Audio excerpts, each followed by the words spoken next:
Hello दोस्तों। दोस्तों, आज हम डिस्कस करने वाले हैं railways, waterways, ports and airports. Okay, in topics को। एंड ये हमारा इस टॉपिक में लास्ट टॉपिक है। ओके, सो नेक्स्ट टाइम से हम स्टार्ट करने वाले हैं इन्वेस्टमेंट। ओके, नाउ देखो, ये जो टॉपिक्स हैं, जैसे रेलवे हुआ, रेलवे में क्या क्या चीज़ें आती हैं, like factor affecting growth, okay, government के initiatives and privatisation of railways, इन सभी को हम कवर करेंगे इस वीडियो में। तो सबसे पहले अगर हम देखें ना, जैसे सिग्निफिकेंस क्या है रेलवेज का, जैसे चीपेस्ट है ना, और कन्वीनियंट मोड ऑफ ट्रांसपोर्ट है ना, ये दोनों हमें देखने को मिलते हैं रेलवे से, है ना। जैसे सबसे पहले तो जो हम पैसेंजर्स लोग होते हैं, उनका जो कॉस्ट होता है ना, वो सबसे कम रेलवे हमसे रिसीव करता है। हालांकि वो सारी चीज़ें ना पब्लिक जो ट्रांसपोर्ट होते हैं, ट्रांसपोर्ट सिस्टम गुड्स के, वहाँ से तो जो कॉस्ट है ना, वो वहाँ से एक तरीके से लेते हैं। ओके, उसके बाद देखो supply of raw material and factories, है ना, ये भी इजी बना दिए गए हैं। Supply of finished goods to market and contributing in commercialisation in agriculture. जैसे अब एग्रीकल्चर में भी ना कमर्शलाइजेशन आ गया है ना। क्यों? क्योंकि देखो अब हर जगह ना रेलवे का रोल आ गया है, तो वहाँ से ना जो एग्रीकल्चर के जो प्रोडक्ट्स होते हैं, एग्रीकल्चर प्रोडक्ट्स होते हैं, वो इजीली, है ना, कमर्शलाइजेशन हो सकते हैं, मतलब एक जगह से दूसरी जगह भी जा सकते हैं। रूरल अर्बन के जो गैप है ना, उसको भी ब्रिज कर दिया है, लाइक मीन्स कि इन दोनों को कनेक्टिविटी भी कर दी गई है। उसके बाद जो रीजनल इम्बैलेंस था, उसको भी रिड्यूस किया गया है। और जो स्टेबिलिटी है ना प्राइस में आई है, लाइक देखो पहले क्या हुआ करता था ना, कि जो एग्रीकल्चर प्रोडक्ट हुआ करते थे, वो टाइम पे नहीं आने की वजह से वहाँ पे स्टेबिलिटी आ जाती थी प्राइजेस पे। इस वजह से अब जो स्टिमुलेट प्राइजेस है ना, जो स्टेबिलिटी है ना प्राइजेस में, हमें वो भी देखने को मिलती है अब, है ना, स्टेबिलिटी देखने को मिलती है प्राइजेस में। उसके बाद देखो फैक्टर अफेक्टिंग रेलवे। अब देखो ज्योग्राफिकल फैक्टर देखने को मिलते हैं, क्योंकि हमारा जो इंडिया है वो हर जगह पे अब रेलवे आ गया है वहाँ पे, राइट। आसपास में कहीं ना कहीं होता है ना, भले वो सिटी में ना हो, पर आसपास की जगह पे मिल जाता है आपको। उसके बाद ना इकोनॉमिक फैक्टर्स, जैसे जो क्रॉस सब्सिडाइजेशन ऑफ रेलवे होता है, जैसे आपने देखा होगा गुड्स वगैरह ट्रांसपोर्ट करना, राइट, उसको भी, है ना, वो भी हमें देखने को मिलता है, ऑयल वगैरह, राइट। उसके बाद पॉलिटिकल फैक्टर्स, जैसे अगर हम देखें कि रेलवे के जो मिनिस्टर्स वगैरह आते हैं, जिस एरिया से आते हैं, उस एरिया की जो रेलवेज की जो कनेक्टिविटी है वो ज़्यादा कर देते हैं। ओके, एडमिनिस्ट्रेटिव फैक्टर्स भी है, जैसे मतलब एक तरीके से आप बोल सकते हो कि यहाँ पे रेलवे बनना चाहिए, यहाँ पे नहीं बनना चाहिए। ओके, तो वो एडमिनिस्ट्रेटिव फैक्टर्स भी आते हैं, ऑर्गेनाइजेशन जो स्ट्रक्चर होता है उस बेसिस पे। ओके, तो यही है पॉलिटिकल एडमिनिस्ट्रेटिव फैक्टर्स, काफ़ी डिपेंड करते हैं। कॉन्ग्रेस्टिव नेटवर्क भी, जैसे कॉन्ग्रेस्टिव नेटवर्क जैसे हर एक सिटी है, राइट, तो वहाँ से ना एक जैसे दिल्ली, अगर हम दिल्ली जैसी सिटीज़ में ना 150 से 200 मतलब जो ट्रेन निकल के जाती हैं डेली, राइट, तो वो कंजेस्टिव नेटवर्क्स हमें देखने को मिलते हैं वहाँ पे।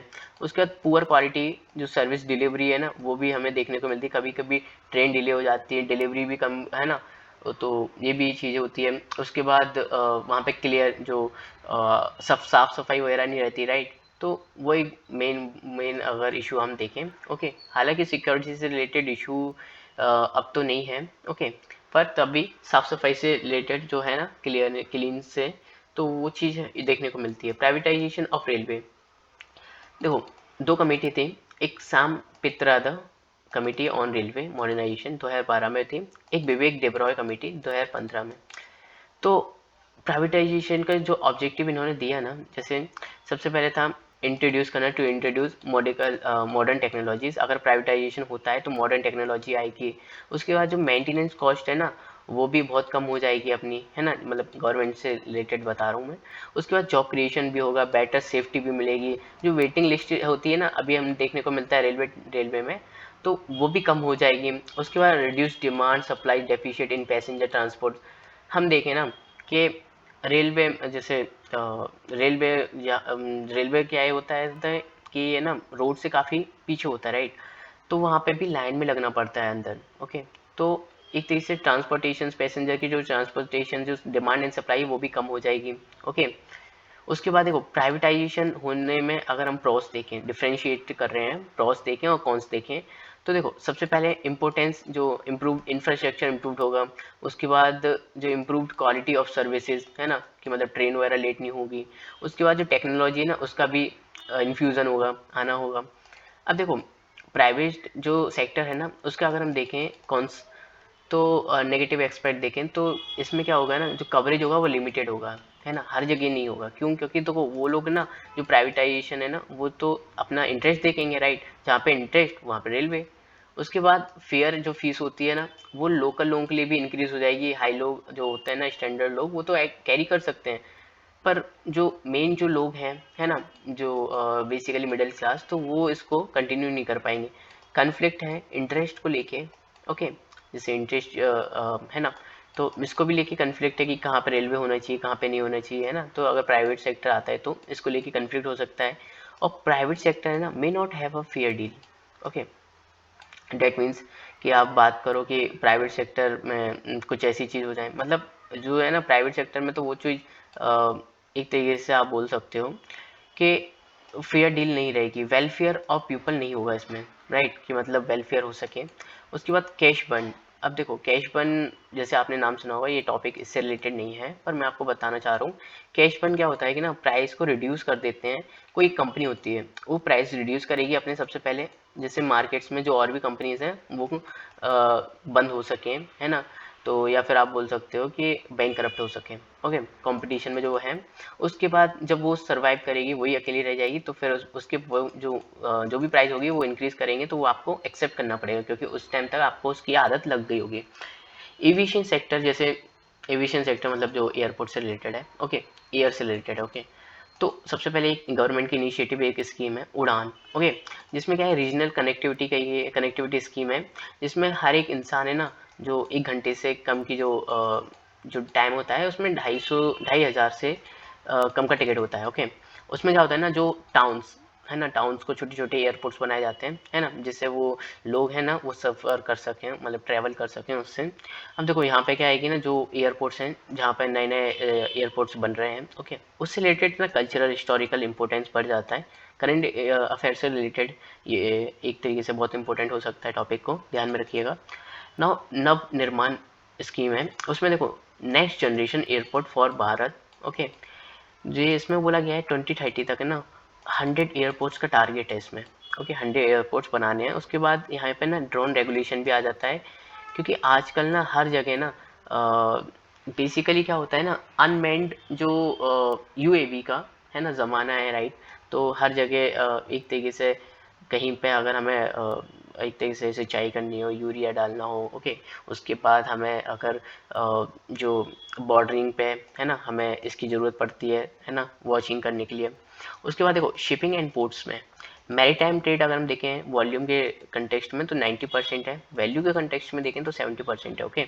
तो हम इसको बोलते हैं कार्गो हैंडलिंग, जो बेसिकली हम जो पोर्ट्स वगैरह में हम सामान वगैरह ट्रेड वगैरह करते हैं, okay. Classification of cargo handling. अब देखो कार्गो हैंडलिंग में इंडस्ट्रियल पोर्ट होता है, कमर्शियल पोर्ट होता है और कंप्रेसिव पोर्ट होता है। इंडस्ट्रियल पोर्ट्स वो होते हैं जैसे जिसमें बल्क ट्रेडिंग होती है ना, कमोडिटीज वीड्स वगैरह, है ना, तो ये बहुत ज़्यादा वे में जाती है, टनों में। उसके बाद देखो कमर्शियल पोर्ट्स होते हैं जैसे पैकेजेस, गुड्स, पैसेंजर, है ना, ये होते हैं, मतलब ये ट्रैवल करते हैं, ओके, एक जगह से दूसरी जगह। उसके बाद कंप्रेसिव जो पोर्ट्स हैं उसमें दोनों होते हैं, ओके, इंडस्ट्रियल पोर्ट्स और कमर्शियल पोर्ट्स हैं, ओके। अब देखो सिग्निफिकेंस क्या है पोर्ट्स इंफ्रास्ट्रक्चर का। सबसे पहले ना ये कॉस्ट इफेक्टिव होते हैं, ओके, अगर हम सिग्निफिकेंस देखें तो कॉस्ट इफेक्टिव होते हैं। उसके बाद जो फिशरीज होती है ना, इंडिया की टॉप 5 इंडिया में मतलब इंडिया है ना टॉप 5 कंट्रीज में आता है फिशरीज के फील्ड में, ओके। तो हमारे यहाँ पे कॉस्ट इफेक्टिव है, ओके। उसके बाद इंडिया इसमें आता है ना, एक तरीके से आप बोलो तो टॉप 5 में, राइट। ब्लू इकोनॉमी बोले तो जैसे कोस्ट के बेस पे, पोर्ट के बेस्ड पे, है ना, अपनी इकोनॉमी रहना, राइट। तो है ना इंडिया भी कोस्ट और पोर्ट है ना इस बेसिस पे है, और सस्टेनेबल डेवलपमेंट बढ़ाना, इंक्लूसिव ग्रोथ बढ़ाना, ठीक है, ये पोर्ट इंफ्रास्ट्रक्चर का पार्ट है, सिग्निफिकेंस है। अब देखो चैलेंजेस भी हैं, चैलेंजेस जैसे पोर्ट इंफ्रास्ट्रक्चर के क्या होते हैं, डेवलपमेंट के क्या होते हैं।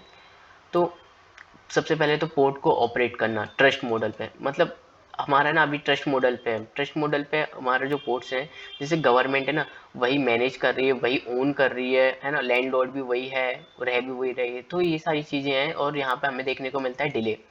ओके, डिले कैसे, जैसे इंडिया में अगर सामान आता है उसको फिर वापस जाने में 2 डेज का या उससे ज़्यादा का टाइम लगता है। ओके, वहीं पे अगर हम दूसरी जगह देखें जैसे सिंगापुर, उसमें 1 दिन से भी कम टाइम लगता है, है ना, मतलब वापस से उसको जाने में या फिर उसको वापस से जो प्रोडक्ट्स वगैरह हैं, गुड्स वगैरह हैं, उसमें भर के और वापस से रवाना करने में। ओके, तो ये कम है।